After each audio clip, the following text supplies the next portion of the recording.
लाइला मेरो सोलुखुम्बु गाउँको मौसम पश्चिम दिशा यस्तो छ हैन। टक्क लगाएर अब गाउँघरको घर यस्तै हो। गाउँमा यो टोयलेट बाथरुम त भइहाल्यो। यो भन्दा उता केरा छ हो, धेरै केरा भन्दा उता सुन्तलाहरू पनि छ। यता वस्तु बन्ने ठाउँहरू के भयो।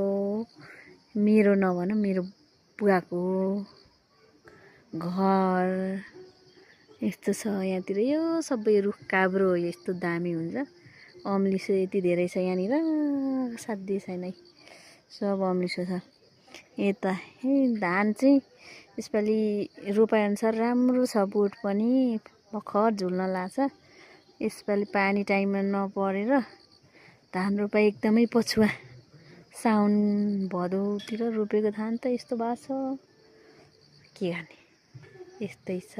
यता आँगनमा दुबो छ, यता बाइक साइक, उता के घर गाउँको आँगन। यहाँ भैँस थियो, बोकालाई झारेर खुवाइयो आज, त्यही भएर यहाँ फोहोर भएको छ। यो धारा सुक्यो पनि तर पानी चाहिँ आइरहेछ है।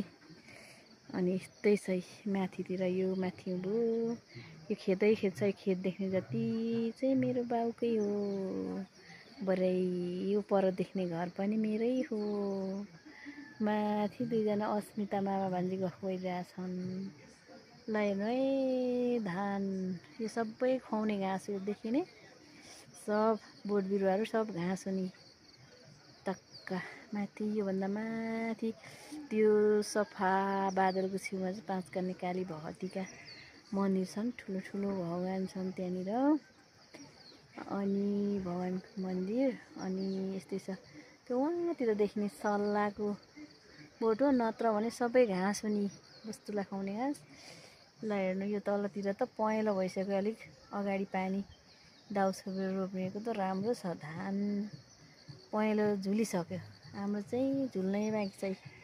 टक्क यता यो घरको आँगनदेखि नै खेत छ हो मेरो बुवाको। ल हेर्नु, त्यता पनि केरा छ। अनि त्यता हिजो 2 घडी काट्यो। यस्तो दामी छ, बिचरा मान्छे पाल्नुपर्ने होइन। यी भटमास पनि फलिरहेछ, यी कुसा खानुपर्ने खास गरी, के गर्ने। यस्तो राम्रो छ, ठिकै छ। ल हेर्नु है, यस्तो पूर्वपट्टि हो यो फेरि। यो आकाश यति स्वच्छ, आहा, निलो यति सफा बादल भए नि छ होइन, दाग काहीँ नै छैन जस्तो छ। यी आकाश पुरै यस्तो छ होइन। पूर्वपट्टि यस्तो सफा छ नि, टक्क यस्तो भनेपछि। अनि टक्क हेर्नु, यो पश्चिमपट्टि यस्तो भइरहेछ है साथीहरू।